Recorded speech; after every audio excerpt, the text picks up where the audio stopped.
ஏக்நாத் நமக்கு ஒரு பெரிய முன்னோடி. அவருக்கு கோபமே வராதாம்.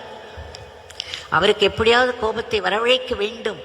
அவரை சீண்டி சீண்டி அவரை கெட்ட வார்த்தைகளை சொல்ல வைக்க வேண்டும் என்று விரும்பிய சிலர் வேண்டுமென்றே அவர்களை பற்றி தூற்றி தூற்றி எழுதுவார்கள். அவர்களிடம் இல்லாத குறைகளெல்லாம் கண்டுபிடித்து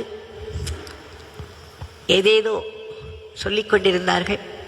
இப்பொழுது அது ஒரு உச்சக்கட்டத்திற்கு வந்துவிட்டது. 17 முறை அவர் மேல் எச்சலை துப்பினார். முதல் முறை அவரை எச்சல் துப்பிய பொழுது இவர் குளித்துவிட்டு விட்டல் விட்டல் விட்டல் என்று சொல்லியபடி ஏறி வருகிறார். இங்கே நின்று கொண்டிருக்கும் அவர்களுடைய கையாள், அந்த விஷமிகளின் கையாள் அவர் மேல் எச்சல் துப்பிய பொழுது செக்க சிவேல் என்று ரத்தம் போல் அவருடைய மார்பில் சென்று விழுந்தது. ஒரு முறை அந்த மகாத்மா இவனை பார்த்தார்.